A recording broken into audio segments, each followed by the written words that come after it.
For years, I believed that being strong meant continuing to show up no matter what it was costing me. Then I reached a point where I realized that I was still functioning, still leading, and still appearing successful, but I no longer felt fully like myself. What I understood is that success can look perfectly intact from the outside while a woman is quietly disappearing inside it. And if you're a successful woman who is still holding it together, but privately knows that something has to change, this may be happening to you too. I left the public sector in May of 2024.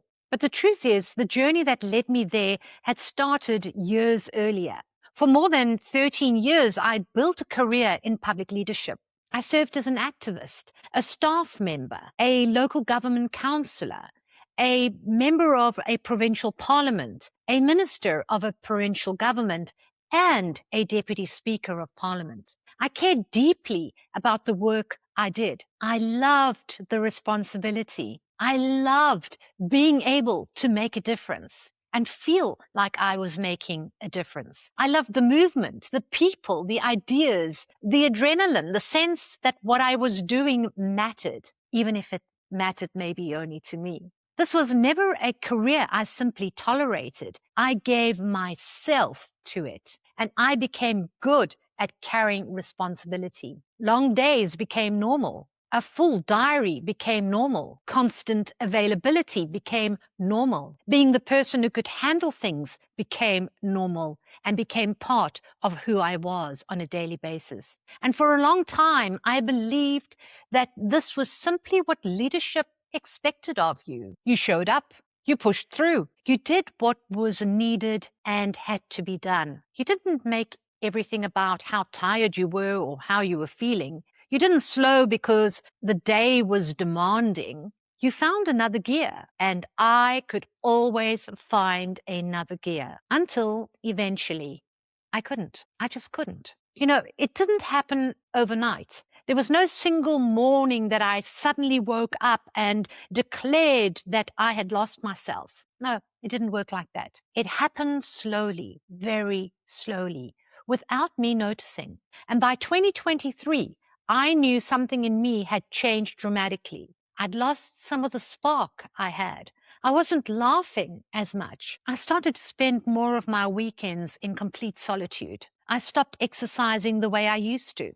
I stopped reading. My sleep became erratic. I began avoiding people, and even people that cared about me. And when anyone asked how I was, the answer was usually the same. I'm just so busy. Busy was an easy answer. Busy was respectable. Busy didn't require me to explain what was really happening, because from the outside, I still looked capable. I was still working, still attending meetings, still making decisions, still carrying responsibility, still appearing to be in total control. But being functional is not the same as being well. And being able to keep going doesn't always mean that you should. I'd become so accustomed to overriding myself that I was no longer listening to my own life and my body telling me what it was needing to do. My body was tired. My joy was fading. My world was becoming smaller each day. And yet, because I could still perform, I kept assuming that I was coping. This is something I see in so many successful women. We wait for the complete collapse before we give ourselves permission to admit that there is something wrong. We think burnout must be dramatic. We think we must be unable to even get out of bed before something radical is wrong. We think we must stop functioning completely.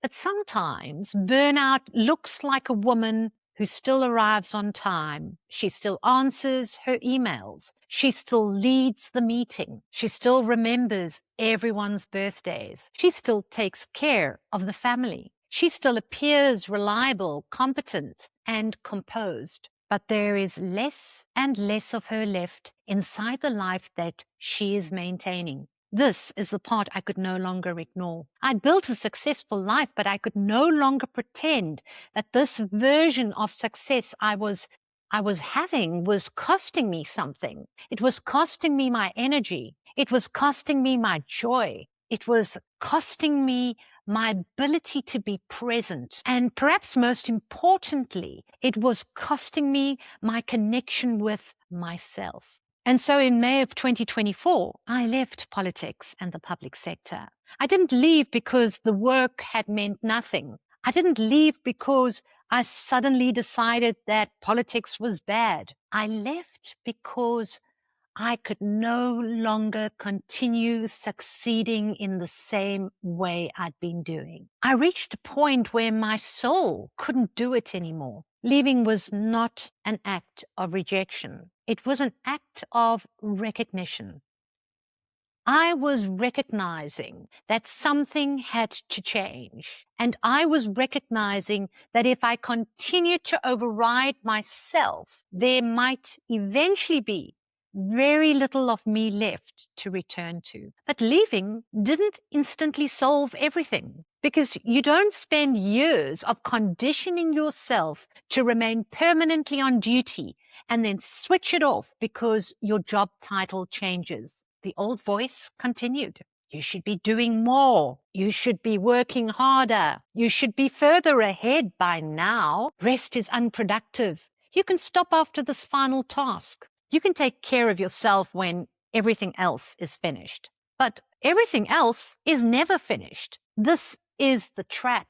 We tell ourselves that we will return to ourselves when life becomes quieter, when the project is complete, when the children leave home, when the business is more stable, when the next deadline has passed, when everyone else is okay. But if we keep placing ourselves last, that quieter moment may never arrive. You may not work in politics.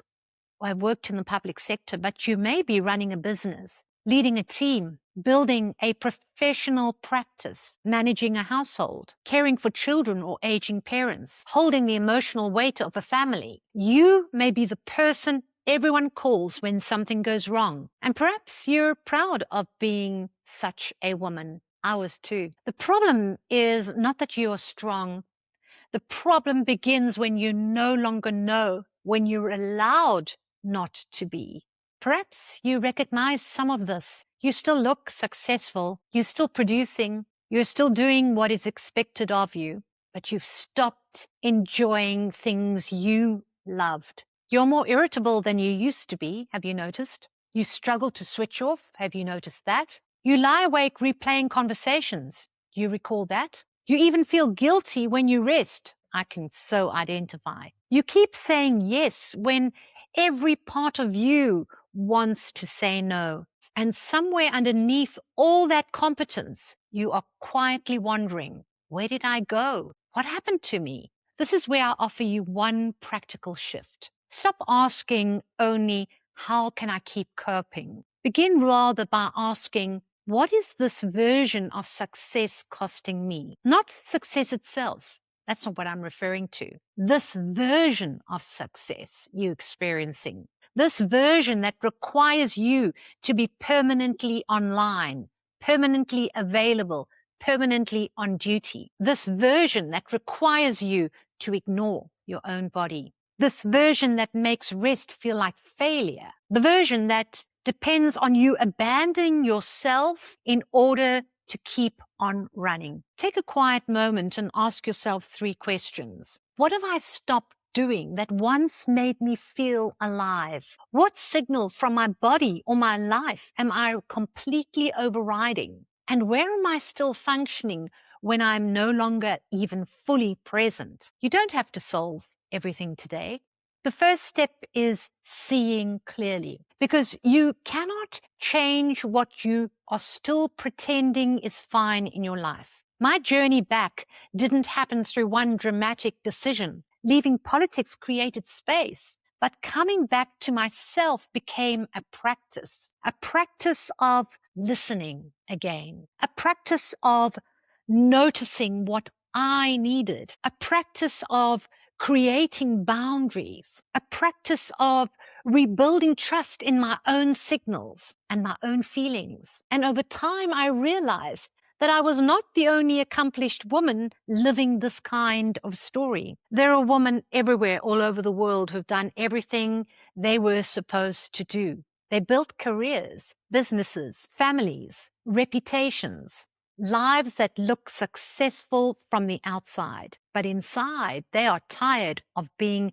permanently on duty. They don't necessarily want to quit their jobs. They don't want to leave their relationships. They don't want to burn everything down that they have worked so hard to build in their lives. They simply want to stop disappearing inside it. That understanding became the beginning of the work that I now do and the back to yourself reset. It's not about becoming a completely different woman. It's about restoring what prolonged pressure slowly has taken from you. Your energy, your clarity, your boundaries, your self-trust, your ability to feel like yourself again. Because success should not require you to abandon yourself. And coming back to yourself doesn't mean becoming someone new. It means remembering who you were before being strong became your full-time job. In the next conversation, I'm going to take you back to a very specific moment in December of 2018. I was sitting in a massive stadium, a football stadium, at the Global Citizen Festival in Johannesburg, celebrating the 100 years of Mandela. Beyoncé, Jay-Z, and Ed Sheeran were performing. It was exciting to look forward to. It should have been one of the most unforgettable experiences for us to have so many stars at that concert. Instead, I was so exhausted. I had put my head on the railing in front of me. I had had my hands over my ears, and I fell asleep. At the time, I didn't fully understand what the moment was showing me. But looking back, it was one of the clearest signs that success was costing me far more than I realized. That is where we will continue this conversation. I'm Beverly, and this is Sovereign Conversations.